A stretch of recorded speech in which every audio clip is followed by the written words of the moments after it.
हे रवि, कहाँ जा रहे हो? बहुत परेशान हो। क्या बताऊं कालू, ये भगवान मेरे साथ ही ऐसा करता है। मुझे बेटी हुई है, सोचा था बेटा होगा सहारा देगा। अरे तो क्या हुआ? तुम्हारा तो ये पहला ही बच्चा है और बेटी भी लड़कों से कम नहीं है। अपना बकवास बंद करो, खुद को तो बेटा हुआ है और मुझे कहते हो बेटी लड़कों से कम नहीं है। जब देखो भगवान को कोसता रहता है, इसका तो कुछ नहीं हो सकता है। खुश तो ऐसे हो रही हो जैसे कि लड़का हुआ है, सोचा था लड़का होगा सहारा देगा, लेकिन ये भगवान नहीं चाहता कि मैं खुश रहूं। अरे तो क्या हुआ, लड़की भी लड़कों से कम नहीं है और ये तो हमारे पहला ही बच्चा है, अगली बार लड़का हो जाएगा। तुम तो बस करो अभी, और फसल भी अच्छी नहीं हो रही है, पता नहीं कैसे गुजारा होगा। भगवान मुझे इतना कष्ट क्यों दे रहा है? अभी तो खाना खाने के लिए पैसे नहीं है। आप इतनी चिंता क्यों करते हो? सो जाओ, सब कुछ अच्छा हो जाएगा, भगवान पर भरोसा रखो। इतने समय से वही तो कर रहा था, पता नहीं भगवान कब मेरी सुनेगा। हे रवि, मैं आ गया हूँ जिसे तुम दिन रात बुलाते हो। हे प्रभु, मैं तो आपको दिन रात याद करता हूँ, आखिर आप आज आ ही गए। मैं कब धनी बनूंगा? मांगू तुम्हें क्या चाहिए? हे प्रभु, मुझे इतना धन दे दो कि मुझे पैसे के बारे में सोचना ना पड़े। मैं दे तो दूंगा, लेकिन तुम आलसी हो जाओगे और कोई काम नहीं करोगे और एक समय पर तुम्हारा सारा धन खत्म हो जाएगा। नहीं प्रभु, मैं काम करूंगा और अच्छे से पैसे को इस्तेमाल करूंगा। ठीक है, सुबह आंगन के पेड़ के नीचे खुदाई करना, उसमें तुम्हें बहुत सारा धन मिल जाएगा। फिर अचानक ही रवि का आंख खुल जाता है। क्या यह सब कुछ सच था या फिर एक सपना था? सुबह देखता हूँ खुदाई करके ये सपना सच हो गया तो मुझे कोई भी काम नहीं करना पड़ेगा। खुदाई करते वक्त रवि को एक बक्सा मिलता है। जैसे ही बक्सा खोलता है, उसमें बहुत सारा सोना हीरे मोती होते हैं। यह देखकर रवि चौंक जाता है। हे भगवान, तेरा बहुत बहुत शुक्रिया, तूने आखिरकार मेरी सुन ली। अरे शांति, सुनती हूँ मुझे बहुत सा खजाना मिला है। कल रात मेरे सपने में भगवान ने मुझे इस खजाने के बारे में बताया था। अब पैसे की कभी तकलीफ नहीं होगी। शांति, तुम्हें जो चाहिए वह खरीद लेना। नहीं, हमें जितना जरूरत है हम उतना ही खरीदेंगे। ज्यादा खर्च करने पर एक समय पर धन भी खत्म हो जाएगा। अरे शांति, तुम उसकी चिंता मत करो, हमारे पास बहुत धन है, अभी काम करने की भी कोई जरूरत नहीं है। कुछ ही दिनों में रवि बहुत बड़ा घर खरीद लेता और नौकर रख लेता है। ऐसे ही करते रवि कभी गाड़ी खरीद लेता तो कभी लोगों को पार्टी दे देता है। धीरे धीरे उसका धन खत्म होने लगता है। यह देखकर रवि बहुत चिंता में आ जाता है। मैंने आपसे कहा था इतना खर्च करने की कोई जरूरत नहीं है, लेकिन आपने मेरी बात नहीं सुनी। अब हमारे पास कुछ नहीं है, आपने तो खेत भी बेच दिया। रवि ने बहुत लोगों से कर्ज भी ले लिया था। फिर कुछ दिनों में रवि अपनी गाड़ी बेच देता है और नौकरों को भी निकाल देता है। हे प्रभु, मुझे माफ कर दो, मुझसे बहुत बड़ी गलती हो गई, मुझे नहीं चाहिए ये सब धन। मैंने तो पहले ही कहा था तुम आलसी बन जाओगे और एक समय ऐसा आएगा सारा धन खर्च कर दोगे।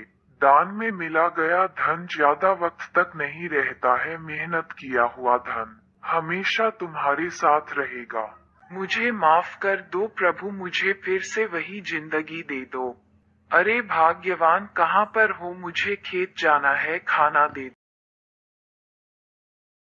रामपुर गांव में श्यामू और उसकी पत्नी गीता रहती थी। वह दोनों बहुत ही बुरे थे, आज बहुत खुश थे क्योंकि विदेश से उनका बेटा रामू आने वाला है। अरे जल्दी जल्दी हाथ चलाओ, रामू आता होगा। अरे भाग्यवान, चिंता मत करो, सब काम हो जाएगा। आपको तो कुछ चिंता ही नहीं है अपने बेटे की। इसी खुशी में उन्होंने बहुत सारे पकवान बनाए थे क्योंकि वह 5 साल के बाद गांव आ रहा था। रामू विदेश में इंजीनियर का काम करता था और गांव के लोग भी बहुत खुश थे क्योंकि पूरे गांव में वही सबसे ज्यादा पढ़ा लिखा था। अरे दीनानाथ, आज रामू विदेश से आ रहा है। पता है बद्रीनाथ, इसलिए तो रामू के लिए स्वागत का सामान ले रहा हूँ।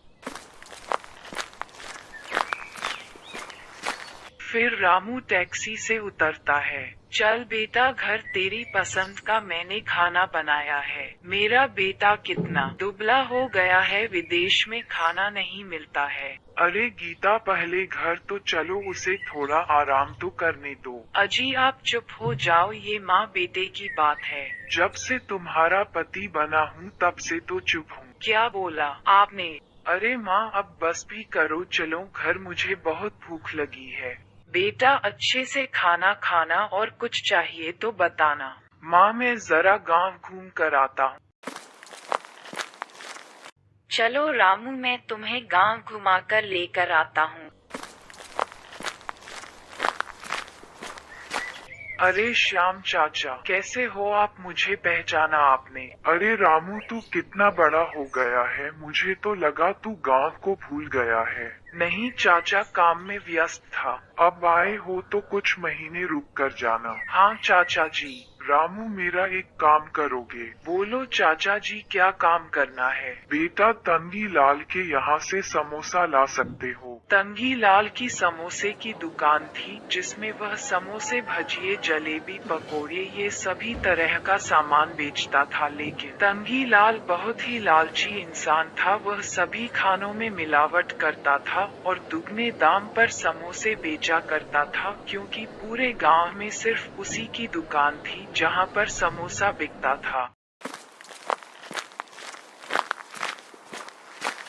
काका समोसे कैसे दिए? वैसे तो रामू 25 रुपए के समोसे हैं, लेकिन मैं तुम्हें 20 रुपए में दे दूंगा। ये बात सुनते ही रामू चौंक गया। अरे काका, क्या मजाक कर रहे हो? 10 रुपए में समोसा मिलता है और आप यहाँ पर 20 रुपए में बेच रहे हो। अगर तुम्हें समोसा लेना है तो लो, नहीं तो यहाँ से चलते बनो। अरे तंगी लाल, जुबान संभाल के बात करो। समोसे में मिलावटी सामान मिलाते हो और महंगे दाम पर बेचते हो। बात तो ऐसी कर रहा है जैसे कि 50 में समोसे खरीदने आया है। चलो, मेरा समय मत बर्बाद करो। रामू को मजबूरन ही तंगी लाल से समोसा लेना पड़ता है। तंगी लाल के इस व्यवहार से रामू ने ठान लिया था वह भी समोसे की दुकान खुलेगा और तंगी लाल से अच्छे समोसे बनाएगा और कम दाम में बेचेगा। माँ मैं कल से समोसे की दुकान शुरू करूँगा।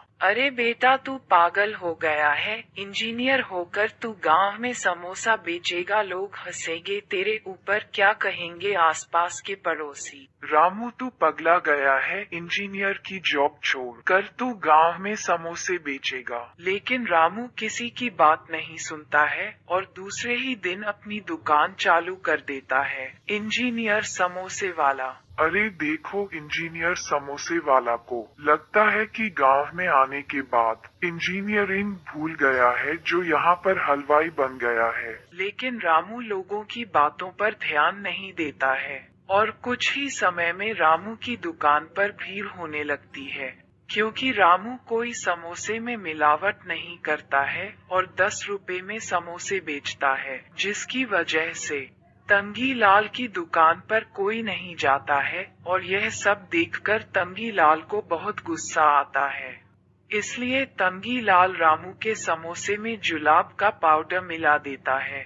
अब आएगा मजा, जाकर दिखता हूँ रामू के दुकान पर क्या तमाशा हो रहा है। होगा क्या सरदार, सब डब्बा लेकर भागते होंगे। अरे यह क्या, पाउडर का तो कोई असर ही नहीं हो रहा है। तभी वहाँ पर पुलिस तंगीलाल को पकड़ लेती है। अरे साहिब, मुझे क्यों पकड़ लिया? मैंने क्या किया है?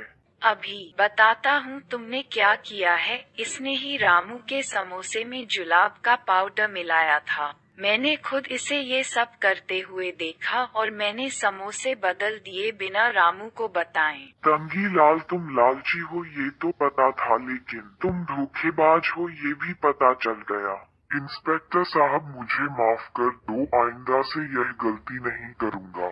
थाने में चलकर माफी मांगना।